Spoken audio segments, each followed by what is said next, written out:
बागेश्वर धाम के पीठाधीश्वर संत पंडित धीरेन्द्र कृष्ण शास्त्री राजधानी रायपुर के विवेकानंद विद्यापीठ के सामने कोटा रोड गुडियाड़ी में हनुमान कथा सुनाने आएंगे। 5 दिवसीय हनुमान कथा के साथ वे दिव्य दरबार लगाकर श्रद्धालुओं की समस्याएं सुनेंगे। इसके लिए 40 एकड़ क्षेत्र में भव्य पंडाल बनाया गया है। वहीं कथा मंच पर सीना चीरकर अपने इष्ट देव का दर्शन कराते हुए हनुमान की विशाल आकृति श्रद्धालुओं के लिए आकर्षण का केंद्र बना हुआ है। 23 से 27 जनवरी तक आयोजित हनुमान कथा को भव्य बनाने के लिए आयोजन समिति ने तैयारी पूरी कर ली है। हनुमान कथा का समय दोपहर 3 बजे से शाम 6 बजे तक रखा गया है। श्रद्धालुओं की सुविधा के लिए 2 पहिया और 4 पहिया वाहनों की पार्किंग के लिए अलग अलग व्यवस्था निःशुल्क रहेगी। इसके साथ ही लोगों की भीड़ को देखते हुए सुरक्षा के भी समुचित इंतजाम किए गए हैं। देखिए परशुराम साहू के साथ कैमरामैन भरत साहू की खास रिपोर्ट। आज गुडियाड़ी में जो कार्यक्रम होना है 23 से 27 तारीख तक के, उसकी तैयारी किस तरह चल रहा है? देखिए, ये जो कार्यक्रम भव्य हो रहा है, ये गुडियाड़ी शमशान घाट के सामने जो धाम बना है, जहाँ की परम पूज्य धीरेन्द्र कृष्ण शास्त्री जी का कार्यक्रम होगा, उस कार्यक्रम की तैयारियां भव्य जोरों पर हैं। और तैयारियों के लिए एक एक बात का देखा जा रहा है। अभी जहां हम लोग यहां स्ट्रेचर उतार रहे हैं, स्ट्रेचर उतारने का मतलब ये है कि कल मान लीजिए कोई बर्न केसेस होता है, उसको हम बराबर मुस्तैदी के साथ में देख सकें, क्योंकि 11 लाख दीपों का प्रज्वलन होना है। तो किसी भी चीज़ की संभावना हो जाती है कि कहीं मान लीजिए कोई कैजुअलिटी हुई, कहीं कोई प्रॉब्लम हुई, तो उसके लिए हमारा 6 बेडेड हॉस्पिटल यहाँ हम लोगों ने किया हुआ है कि हम प्राइमरी स्टेज में यहाँ पर उनका इलाज करेंगे। उसके बाद बर्न यूनिट कहीं पर भी हॉस्पिटल जैसे सुयूस अस्पताल है और भी डॉक्टर नायक का अस्पताल है, वहाँ पर हम लोग उनको शिफ्ट करेंगे। तैयारियाँ बहुत ज़ोरों में हैं। देखिए, एक तो 11 लाख दीपों का एक साथ जलना या तो अयोध्या में हुआ है या रायपुर के इस नगरी में जहाँ की बाबा जी का कार्यक्रम होना है वहाँ हो रहा है। ये अद्भुत दृश्य रहेगा।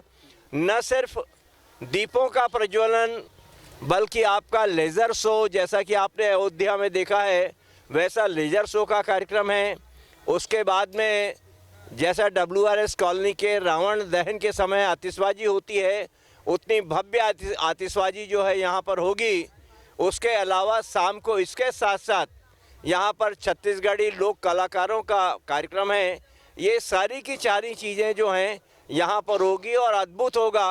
कल का नज़ारा जो है, चूँकि कल का ऐतिहासिक दिन है, भगवान राम का अयोध्या में आगमन हो रहा है और ऐसे समय में इतना बड़ा इवेंट जो है कहीं हो रहा है तो इस मैदान में हो रहा है। जो बाहर से आएगा उसको पार्किंग की क्या तैयारी की है? देखिए, पार्किंग की तैयारी, 2 व्हीलर की तैयारी तो जो गेट है उसके दाहिने हो रहे हैं और जहाँ पर अभी 11 लाख दिए जलाए जाएंगे वो मैदान खाली हो जाएगा, तो जो पार्किंग कारें आएंगी वो वहाँ पर पार्क की जाएंगी, क्योंकि पूरा मैदान जो है वो 70 एकड़ का है।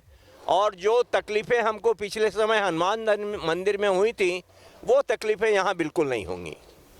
महाराज जी के श्रीमुख से लाखों लाख लोग यहाँ पर कथा का रसपान करने वाले हैं। मुझे ऐसा लगता है आज तक के जो हमने रिकॉर्ड बनाए वो हम ही तोड़ देंगे। जी, एक और पहल आप कर रहे थे कि जो हनुमान जी की विशाल प्रतिमा बन रही है और उसमें आपने कहा था कि कुछ सीना चीर के ऐसा हनुमान जी का दिखाया जाएगा, व्यासपीठ बीच में बनेगी। क्या वो रूपरेखा फाइनल हो गई है? हो गई है। हनुमान जी वहाँ पर खड़े हैं, दोनों साइड मंदिर बन रहे हैं, बीच में हनुमान जी हैं, सीना उनका ऐसा रहेगा और व्यासपीठ वहाँ दिखेगी। दिल में है सबके, हनुमान जी के दिल में भगवान भगत रहते हैं। जैसे राम जी रहते हैं वैसे हम लोग भगत हैं, तो हम भी उनके दिल में रहते हैं, वैसे आचार्य जी भी दिल में रहें, ऐसी हमारी सोच है। और सामने एक 40 फीट के राम जी, वो भी एक अद्भुत काम हो रहा है। 10 टन लोहा उसमें लग गया है, 11 लाख दिए जब रहे। मुझे लगता है ये सब कराने वाला महादेव है, श्री राम है, मैं तो एक माध्यम मात्र हूँ। और पूरे लोग आए, सभी का कार्यक्रम है, किसी व्यक्ति विशेष का, किसी संस्था विशेष का कार्यक्रम नहीं है। ये सभी हनुमान भक्तों का, सभी राम भक्तों का कार्यक्रम है और सभी माध्यम है। जी, देशव्यापी जो स्वच्छता अभियान चल रहा है, रामलला जी की प्राण प्रतिष्ठा होने वाली है और कल बादलों ने भी स्वच्छता अभियान कर दिया है, तो उसको देखते हुए, मौसम को देखते हुए क्या व्यवस्था की जा रही है ताकि कोई व्यवधान अगर मौसम बिगड़ता है तो उत्पन्न न हो, क्योंकि बहुत बड़ा कार्यक्रम होने जा रहा है। सारे पंडाल वाटर प्रूफ हैं, इसलिए उसमें कोई दिक्कत नहीं है। और पानी गिरा है वो और अच्छा है, क्योंकि पानी गिरने से सारी थोड़ी बहुत धूल वूल ये साफ सफाई बची थी, सब भगवान ने शुभ लक्षण, पानी का गिरना हमारे शास्त्रों में शुभ माना जाता है। जी, और एक रूपरेखा और बता रहे थे, महाराज जी सीधा आ रहे हैं यहाँ पे, अयोध्या से आएंगे बताए थे, तो उनके आने से पूर्व की क्या कुछ तैयारियाँ हो चुकी है क्या? वो विशेष विमान से आएंगे 23 को सवेरे, और कल हम लोग 3 बजे छोटी सी कलश यात्रा निकालेंगे, क्योंकि बड़ा कार्यक्रम यहाँ पर है, इसलिए हम ज़्यादा बृहद कलश यात्रा ना निकाल के स्वरूप उनका ऐसा रहेगा कि सभी कार्यकर्ता, सभी भगत जो भी आना चाहे सबका स्वागत है। 3 बजे निकालेंगे और 3 बजे बैकुंठ हनुमान मंदिर से निकलकर यहाँ पर वो 4-5 बजे तक आ जाएगी। फिर दीप प्रज्वलन का कार्यक्रम चालू हो जाएगा, उसके बाद लेज़र शो होगा, फिर आतिशबाजी होगी और उसके बाद रात को भजन संध्या का कार्यक्रम होगा। बड़ा अद्भुत है, आप लोग आएँ।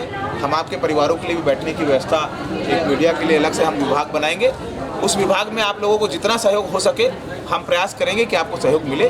कमिटमेंट कुछ नहीं भैया, प्रयास है, क्योंकि लाखों लाख लोग में अगर कुछ त्रुटि हो जाए तो क्षमा करिएगा, लेकिन निश्चित रूप से हम आपके लिए पूरा प्रयास करेंगे। भैया परिवारों की व्यवस्था रहेगी बैठने के लिए? परिवारों के लिए एक मान लो पत्रकार मित्र है तो 2 लोगों को मान के चलिए कि हम दे सकते हैं। मान लो किसी के परिवार में 10 लोग हैं, 15 लोग हैं, हाँ वो आपको एक हम बता देंगे, एक विशेष व्यक्ति चिन्हित रहेगा, उस व्यक्ति से आप मिलेंगे, वो व्यक्ति आपको उसको निश्चित रूप से आपका ID पास देखकर आपको दे देंगे।